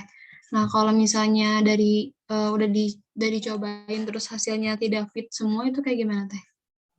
Ya, kalau tidak fit semua berarti modelnya atau konstruk dari item-itemnya mungkin nggak sesuai, Hasna. Gitu. Harus di cross check secara teorinya. Betul nggak faktor-faktor yang kita bentuk itu tadi, kalau misalkan tadi ada 4 ya, betul nggak faktornya itu 4? Lalu betul nggak kita menempatkan si item itu ke masing-masing faktornya? Nah, itu harus dicari tahu secara konsep teorinya. Jadi kalau itu udah bukan statistik lagi, itu harus kalian bedah dulu konsep teorinya. Betul nggak menurunkan atau membuat item-item pertanyaan itu menjadi tadi berdasarkan konsep teorinya atau berdasarkan operasional si konseptualnya. Gitu. Kalau itunya ada yang tidak sesuai, berarti ya ada proses yang salah dalam menentukan atau menurunkan, mengoperasionalkan sampai ke item pertanyaan. Gitu. Itu salah satu indikasi aja sih. Gitu. Jadi memang kalau buat alat ukur itu susah ya. Saya juga merasakan bikin pertanyaan juga seperti yang mudah, tapi ternyata susah sekali gitu. Jadi ya untuk memastikan tadi ya, mungkin pada saat model tidak fit ya pasti ada masalah dalam proses konstruksi alat ukurnya atau dalam menurunkan si teori-teorinya tadi. Gitu. Ya. Gitu ya. Kalau saya coba analisis dari sisi data gitu ya, mungkin bisa jadi kalau kalian sudah memastikan konsep teorinya udah betul gitu ya, item-itemnya sudah menurut kalian sesuai, mungkin ada kesalahan dalam proses pemilihan sampelnya. Mungkin sampel yang kalian ambil itu nggak cocok untuk jenis penelitian yang kalian punya. Misalkan alat ukurnya buat orang dewasa, misalkan ya alat ukurnya, buat mengukur kecemasan orang dewasa. Tapi kalian mengukurnya ke anak SD misalkan. Itu bisa jadi salah satu faktor ketika modelnya tidak fit juga gitu ya. Nanti datanya nggak sesuai nanti sama apa yang mau kalian cari. Gitu. Jadi memang sangat kompleks ketika kita berbicara tentang ini ya, nggak cuma dari sisi statistik saja yang harus kita cermati, tapi ya dari sisi konsepnya, karena itu basicnya. Kalau kalian salah memahami konsep psikologinya, nanti statistik mendukung itu kan sebenarnya tadi. Ketika salah memahami konsep, yang statistik bisa identifikasi adalah bisa jadi modelnya jadi tidak fit. Nah, alasan-alasan kenapa tidak fitnya itu bisa banyak sekali faktornya gitu ya. Bisa dari sisi ngambil datanya, bisa dari sisi pemilihan teorinya mungkin salah, harusnya berdasarkan atau nggak tepat gitu, bukan salah ya, nggak tepat, nggak cocok.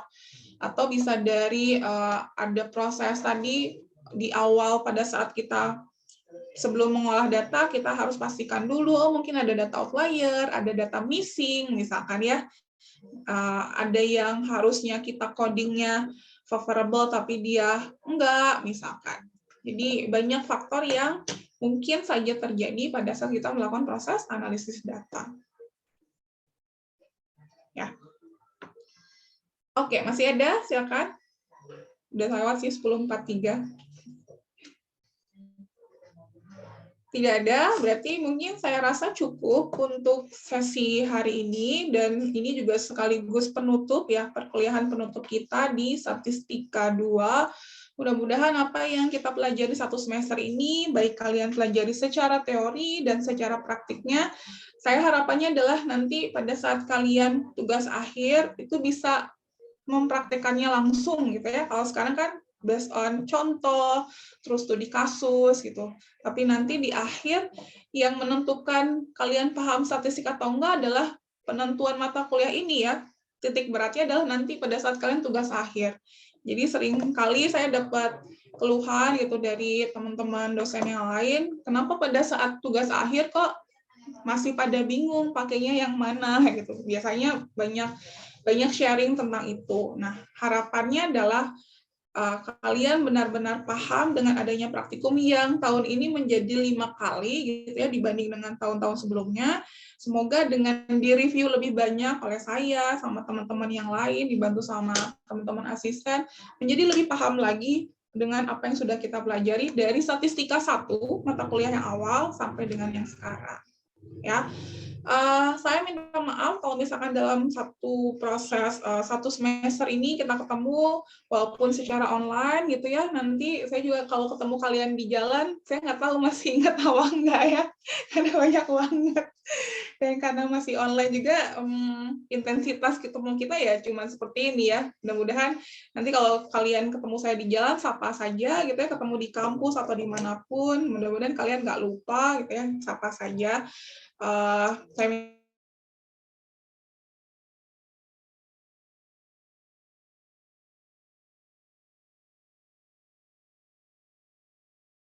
menambah pengetahuan kalian tentang statistik. Jangan sampai nanti saya bikin alat ukur kayak tadi ya, fear of statistik ya, ketakutan kalian dalam kuliah statistik gitu. Karena dari tahun-tahun sebelumnya biasanya kalau anak psikologi belajar statistik atau tujuan awal masuk psikologi, ada juga yang menghindari hitung-hitungan ya. Saya nggak tahu di antara kalian ada atau enggak, tapi dulu pernah ada yang bilang seperti itu ya. Walaupun ternyata ketemu juga sama statistik ya. Semoga